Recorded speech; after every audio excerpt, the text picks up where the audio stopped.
sobrang nakakabahala yung vision ko kasi ang hirap siyang pagmasdan kasi nakikita ko. Kumbaga parang andun ako pero wala ako doon, pero nakitang-kita ko yung mga pangyayari.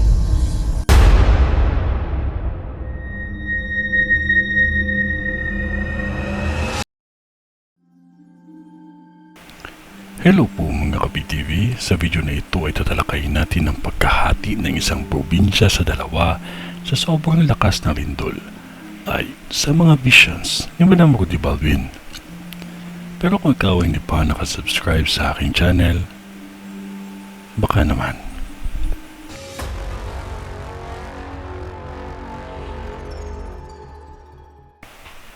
Maging handa lamang kayong lahat. Noong taong 2019, nag-post ako tungkol sa The Big One dahil isa ang lugar ninyo ang makakaranas ng matinding dilubyo sa lindol.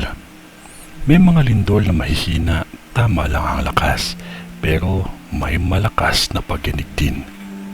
Matinding pinsala ang dulot nito sa probinsya ninyo. Hindi ko na iisa-isahin pa ang mga lugar na apektado dahil napakadami nito. May nakita akong simbahan na masusunog pa lamang. Maging maingat sa lahat ng bagay na magiging sanhi ng sunog. May sunog pa akong nakikita na hindi kalayuan sa bakery at talipapa. Malaki at malawak ang sunog na ito. Halos nahati ang lugar na ito sa lakas ng pagyanig kasi sobrang lakas nito. Dahil mangyayari ito ng biglaan na kung saan lahat ng tao ay busy. Sa lahat ng mga may taniman, maging handa po kayo dahil may pagbabago na animoy ang lupa ay ayaw nang tanggapin ang kahit ano pang tanim sa lupa. Makikita ninyo ang kalangitan ay magiging kulay orange at pula. Mga hayop na animoy nagbigay na ng babala.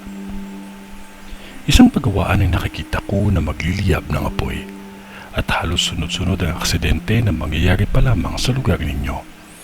Isang enerhiya iikot sa lugar ninyo. May nakikita akong aksidente sa tubig din. Ito lagi lamang nating tandaan. Sa mundong ito, lahat tayo ay dumadaan lamang. Huwag sayangin ang bawat oras dahil walang pinipili ang buhay kung tayo ay aalis na.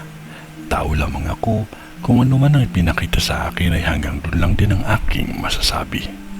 Manalangin palagi. Ito ay ang bisyon ni Madam sa Bulacan. Sa ngalan ng Diyos Ama, ng Diyos Anak, at ng Diyos Espiritu Santo.